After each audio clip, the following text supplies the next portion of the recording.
Buenas noches, gracias por estar con nosotros en Tribuna TV en esta noche de domingo, es 16 de diciembre. En esta recta final del año 2012, hoy la oportunidad para conversar con el empresario Raúl Gutiérrez Muguerza, uno de los líderes empresariales de nuestro país que más ha insistido en los temas relacionados con el crecimiento económico y con la generación de empleos en la República Mexicana. Hoy hablaremos acerca de las condiciones económicas de México y también en prospectiva, qué podríamos esperar para los próximos años a propósito del nuevo gobierno que recién inició hace apenas un par de semanas.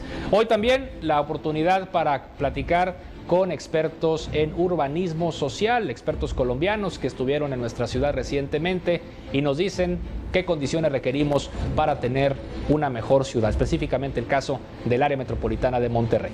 Bienvenidos a Tribuna TV, esperamos que nos acompañe a partir de este momento y hasta las 9 de la noche.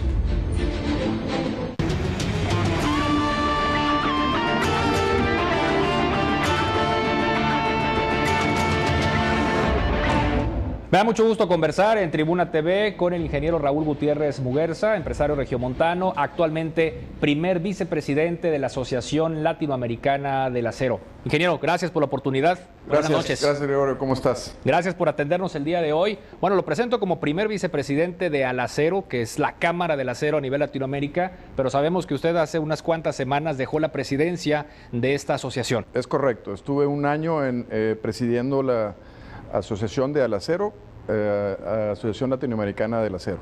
Bien, pues además Raúl Gutiérrez también ha sido presidente de la Cámara Nacional de la Industria del Hierro y del Acero, pues un trabajo también de estar pues impulsando, ¿no?, a una serie de modificaciones y el rumbo de la economía aquí en la República Mexicana. Precisamente, bueno, sobre este tema en lo particular hemos recuperado algunas de las declaraciones que ha hecho el ingeniero Gutiérrez en relación pues al crecimiento que ha tenido nuestro país y a la falta de la creación de empleos, algo que pues es el panorama con el cual nos enfrentamos ahora en este cierre de año 2012, pero como que ha sido una constante durante la última década, ¿no, ingeniero? Es correcto. Desafortunadamente, las medidas que se han tomado con muy buena intención no nos han dado el resultado de crecimiento y generación de empleo. En los últimos 6 años, el crecimiento promedio anual fue del 2%, y en el caso de generación de empleos formales se generaron 270,000 al año cuando se requieren 1,000,000 de empleos. Usted ha sido uno de los empresarios que ha puesto el punto sobre la I, ¿no? Lo hemos observado durante los últimos 2 años, todo 2011 y todo lo que va de este año 2012, insistiendo en que el crecimiento de nuestro país no ha sido suficiente. Es correcto. Yo creo que hay muchas medidas y con buenas intenciones y demás que se han venido poniendo en práctica, pero lo que realmente debemos de ver y que todos buscamos es el crecimiento. Entonces, si no hay ese crecimiento, esas medidas no son suficientes o no nos han dado el resultado que hemos estado esperando. Esto tiene que ver un poco con la composición de cómo está la balanza comercial de nuestro país, ¿no? Muchas exportaciones que no han sido suficientes y por otro lado una ola de importaciones que han agobiado hasta cierto punto a la industria mexicana. Bueno, la realidad más que es un poquito, va más a detalle, más que las importaciones o exportaciones totales, debemos de ver el valor agregado que generan esas exportaciones que hacemos aquí en México. La composición nacional. La composición nacional. La composición nacional es muy baja de esas exportaciones.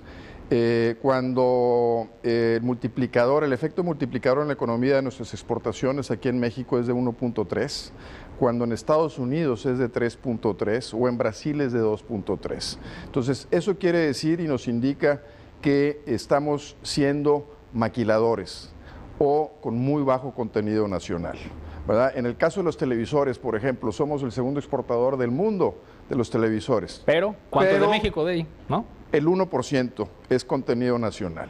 En el caso de los automóviles, también creo que ha sido una estrategia buena en cuanto al incremento de las exportaciones, pero desafortunadamente el contenido nacional es solo de un 35%.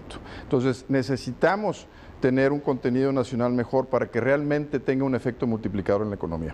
Un término que también lo hemos venido escuchando y que también ha sido replicado por otros líderes empresariales de nuestro país es el de la desindustrialización, ¿no? Sobre todo hace unos meses se dijo mucho que en México atravesaba por un proceso de desindustrialización. ¿Todavía estamos ahí, ingeniero? Pues sí, desafortunadamente se hizo un estudio muy a detalle respecto a cómo pesaba la industria dentro del PIB nacional. Y en los últimos 10 años perdimos 3 puntos de participación del PIB nacional, pasando del 21, 3 puntos y medio del 21 al 17,5%. En ese mismo lapso también perdimos, a pesar de que hubo incremento en exportaciones, etcétera, perdimos empleo en la industria. Y eso pues nos da un indicio de que estamos en ese proceso de desindustrialización. Todavía estamos ahí. No se ha hecho lo suficiente. No se ha hecho lo suficiente, así es. Porque bueno, ahí también este fenómeno de nuestra economía, esta desindustrialización, vemos que ha tenido un impacto en distintos sectores, específicamente, ¿no? En la industria en la que usted ha trabajado todo este tiempo, estas últimas décadas, la cadena de valor metalmecánica, ¿no? Ahí vemos un impacto negativo por este tema de la desindustrialización. Así es. Y principalmente lo vemos porque las importaciones de China, sobre todo, y aquellos países con los que no tenemos tratados comerciales, se han venido incrementando de una manera importante. Y no solamente en productos primarios como el acero, sino también en productos elaborados dentro de la metalmecánica. De los 48,000 millones de dólares que tuvimos de déficit el año pasado con China, solo con China, ¿verdad? El 75-80% son de productos que tienen contenido de acero. Entonces eso pues afecta a toda la cadena metalmecánica. ¿Por qué no se ha hecho lo suficiente en nuestro país para detener el impacto del dragón chino? Porque sí vemos que hay distintos sectores seriamente perjudicados por pues, la falta de políticas o de instrumentos para permitir el acceso o no acceso de los productos chinos importados. Hay una tendencia muy dogmática y ortodoxa de que las cosas se pueden solucionar controlando la macroeconomía, controlando la inflación, lo cual definitivamente es necesario, mas no ha sido suficiente en nuestro país para poder generar ese crecimiento y ese empleo. Entonces, los pensamientos ortodoxos, dogmáticos, han pensado de que en base a una apertura total de la economía se van a controlar los precios. Y efectivamente sí se pueden controlar los precios, más que no se están generando los trabajos. Entonces, nuestro punto de vista es, hay que tener un balance, ¿verdad?, de un control inflacionario, un control de la macroeconomía, pero con un crecimiento. Si no está dando el crecimiento, debemos de ajustar nuestros pensamientos y para poder dar ese crecimiento, ¿verdad?, tanto en el PIB como en el empleo. Ahora, también se vino ahí el problema de las importaciones a tasa cero, que fue algo que también hemos observado sistemáticamente. Había un acuerdo de competitividad, si mal no recuerdo, firmado por estas fechas hace 4 años, ¿no? Sí. En donde decían, podemos proceder con una desgravación arancelaria, sí, solo sí, se cumplen algunas otras condiciones que hasta donde entendemos no se han cumplido del todo. Sí, entonces, la verdad es que ese pacto, o más bien un pacto, ese acuerdo, ¿verdad?, se firmó bajo mucha presión, la Concamín y Canacintra la tuvieron que firmar, y pues bueno, parte del acuerdo decía que el gobierno tenía que hacer su parte. Dentro de los puntos importantes era, por ejemplo, los precios energéticos, hacerlos más competitivos. ¿Y no han hecho absolutamente nada, al contrario, nos han subido más los precios energéticos. Ahorita aquí en México pagamos en una empresa mediana o chica, pagamos un 75% más que en Estados Unidos la energía eléctrica. En el caso de las empresas más grandes pagamos como un 50% más. Entonces, lo que nosotros decimos es que una apertura irracional y recíproca para nuestro punto de vista es una mala medida por varias razones. Primero, porque no estamos obteniendo nada a cambio. Y segundo, porque no tiene que haber una corresponsabilidad también de parte del gobierno para realmente nosotros como país ser más competitivos. Nosotros como industriales definitivamente tenemos la tarea de ser más competitivos y si no lo somos vamos a perder dinero. Pero si no tenemos la parte de corresponsabilidad del gobierno con una infraestructura mejor, con un sistema judicial mejor, con una burocracia más eficiente, con precios energéticos competitivos y no monopólicos, pues no vamos a poder. Entonces, eso es donde se ha confundido, ¿verdad?, este esquema y tiene que haber esa corresponsabilidad y no la ha habido.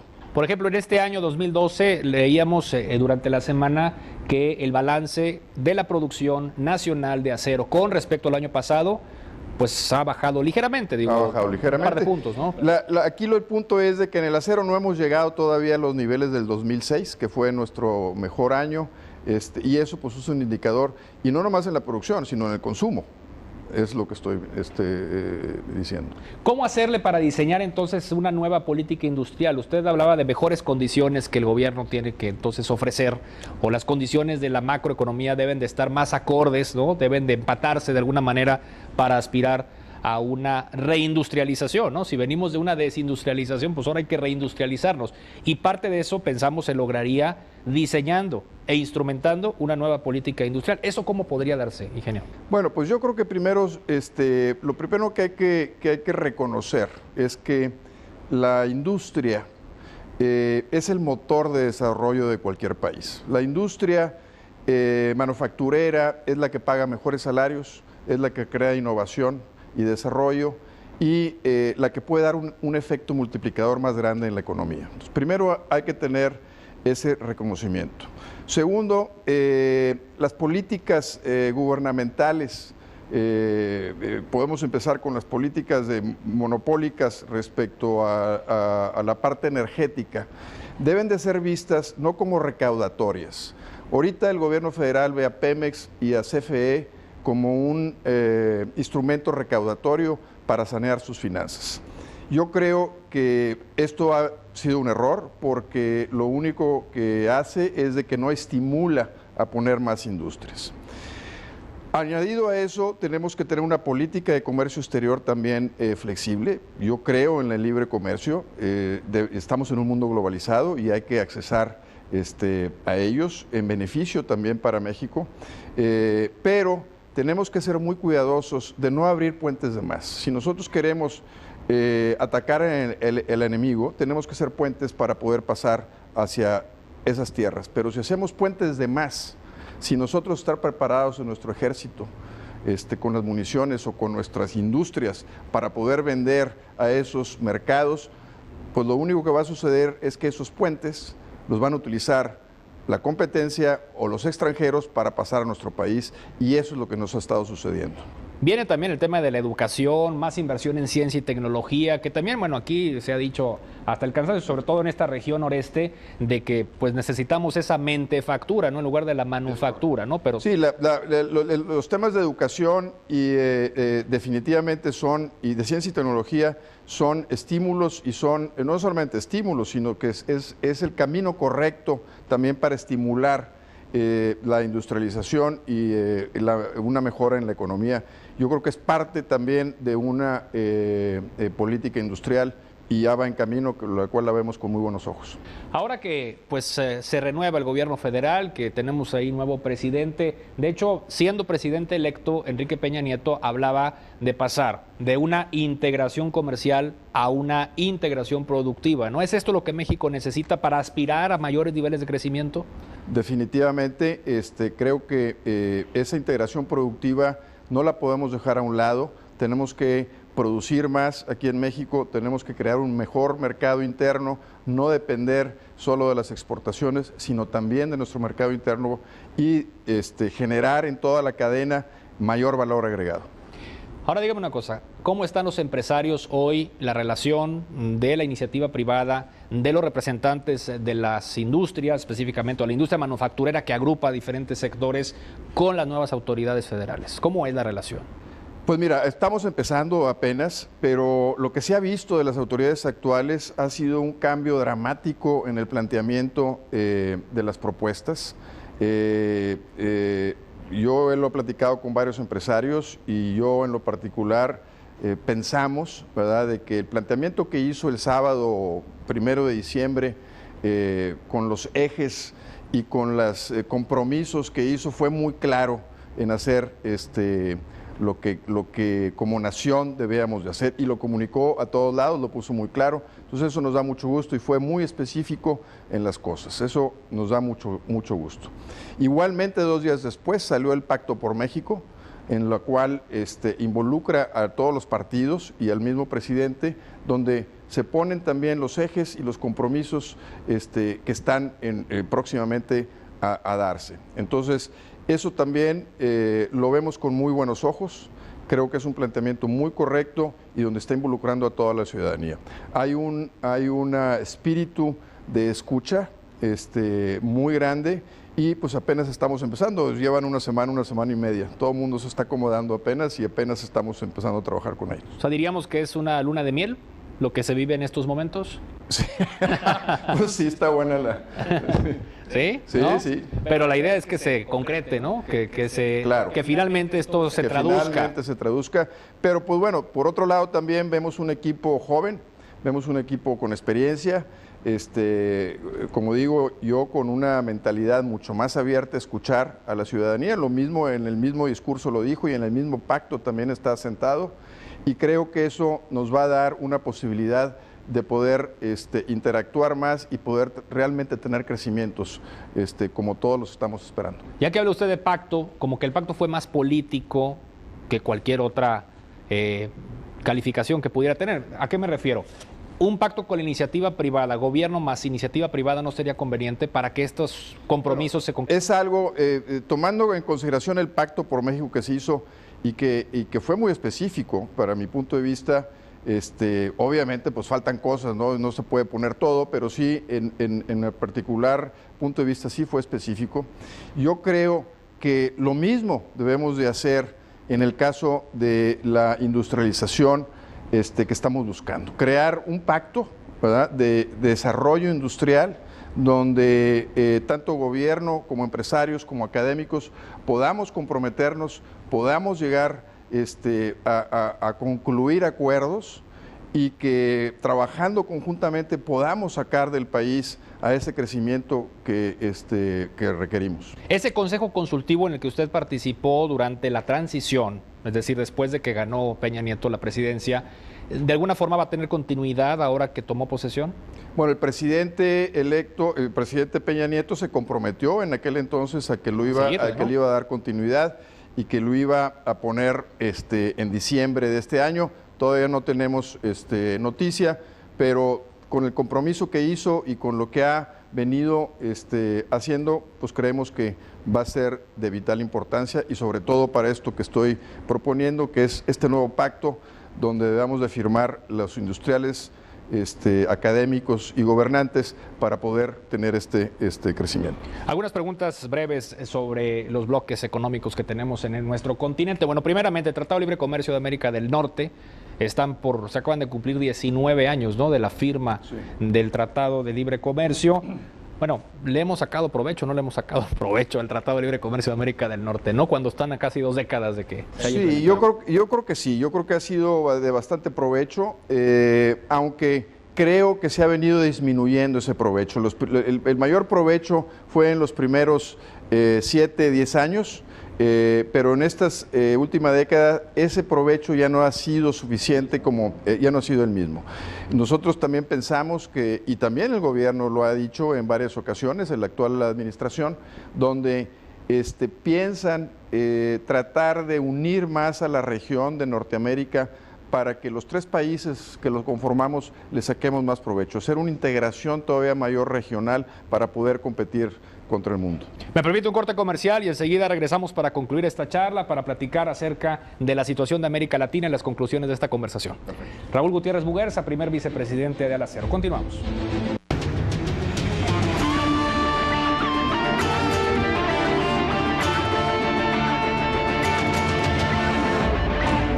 Continuamos platicando con el ingeniero Raúl Gutiérrez Muguerza, primer vicepresidente de la Asociación Latinoamericana del Acero. Y bueno, pues hablando de temas generales, hacíamos un repaso de las condiciones económicas por las que ha atravesado México, la propuesta que tienen los industriales de que se diseñen los mecanismos para seguir impulsando el crecimiento y el empleo.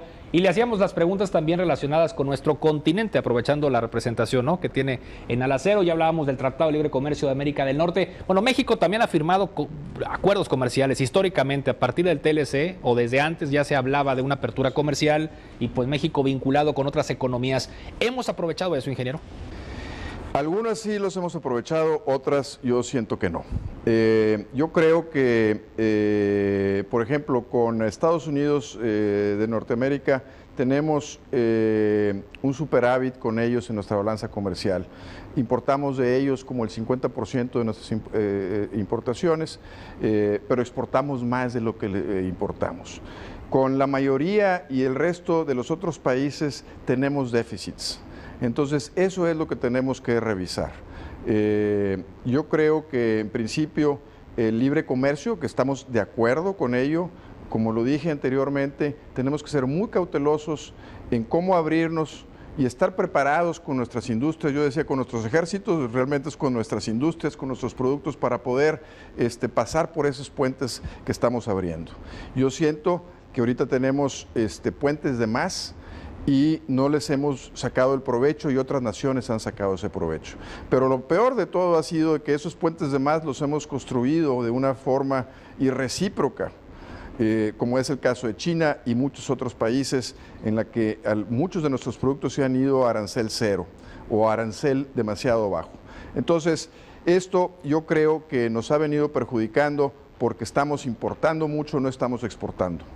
Ingeniero, América Latina, y ustedes que han trabajado fuerte en esta Asociación Latinoamericana del Acero, bueno, pues la competitividad, si hablamos que a México le falta competitividad, condiciones similares se enfrentan también en algunos otros países. ¿Cómo hacerle para industrializar también algunas economías latinoamericanas? Bueno, en México y en muchos países de América Latina padecemos algo de lo que se llama la enfermedad holandesa, en donde tenemos recursos naturales muy importantes para el país y los cuales hemos venido exportando, lo cual pues genera prosperidad, pero el problema es de que importamos ya productos con mayor valor agregado. Entonces yo creo que necesitamos como América Latina, ¿verdad?, ver cómo podemos sacarle más provecho a esos recursos naturales y poderles sacar ese provecho internamente y generar el valor agregado dentro de nuestros países para poder exportar más valor agregado y generar esos crecimientos que necesitamos y esa riqueza que necesitamos. Como que es una constante, ¿no? Lo que se vive en México, pues es muy similar. Brasil, Chile, etcétera, exportamos muchas materias primas, México petróleo, Brasil mineral de hierro, Chile cobre, etcétera, pero se importan ya los productos elaborados con mayor valor agregado. ¿Qué podemos esperar de los industriales del país? Recordábamos ahí algunas declaraciones, ¿no?, del anterior gobierno en el sentido de que decía, bueno, pues los empresarios buscan utilidades, ¿no? O sea, ellos se defendían diciendo que no era propiamente lo que ustedes señalaban lo necesario para el país y decían, no, pues ellos quieren más ganancias, ¿no? Pero vemos un compromiso por parte de los empresarios del país para sacar adelante estos temas y como que sí hay esa colaboración o ese deseo de participar activamente en el diseño de una nueva política industrial. Este parecer o esta forma de ver las cosas, esta visión, seguramente se ve en otras cámaras industriales, digo, lo hemos platicado con algunos otros representantes de la industria a nivel nacional. Ahora que comienzan un nuevo gobierno, ahora que se están dando estas condiciones y que ustedes ven que hay pues una modificación en cuanto a un cambio dramático, decía hace un momento, ¿qué podemos esperar de ustedes, los empresarios del país? ¿Usted qué ha platicado con sus colegas empresarios? Sí. Bueno, las utilidades dentro de los negocios es la constante por la cual es la razón de ser de los negocios. Necesitamos utilidades para poder reinvertir esas utilidades y poder generar más crecimiento, innovación, tecnología, etcétera, y poder tener esa competitividad que todos requerimos y tener menores precios para ofertar al mercado, etcétera. Entonces, las utilidades no es malo, siempre y cuando haya esa posibilidad de competir dentro de los mercados. Entonces, pues bueno, yo creo que el compromiso de todos, de hecho, uno de los puntos que decían, no, es que nos decían a nosotros como industriales, lo que ustedes quieren son subsidios y son que los protejamos. Le dijimos, mira, para mí el mayor subsidio que nosotros podemos tener es el crecimiento, más que no es nada más para beneficio del crecimiento, sino también es beneficio para todos. Entonces, lo que nosotros necesitamos es crecimiento, vamos a mejorar nuestras empresas, vamos a mejorar nuestro país y vamos a mejorar el futuro para nuestros hijos aquí en el país. Pues le aprecio mucho esta oportunidad y seguiremos ahí pendientes, ¿no? A ver cómo se desarrollan estos acuerdos que se puedan dar con las autoridades federales y pues en búsqueda de estos objetivos propositivos, cómo ir, ¿no? De la desindustrialización a la reindustrialización, que sabemos que es la encomienda y el deseo que pues todos ustedes han Lo principal es hacer equipo, necesitamos hacer equipo. Otra vez, como te lo dije, empresarios, académicos, gobernantes, para poder crear las condiciones adecuadas para lo que todos estamos buscando. Gracias de nueva cuenta por la oportunidad. Gracias, Gregorio. Raúl Gutiérrez Muguerza, primer vicepresidente de Alacero. Continuamos.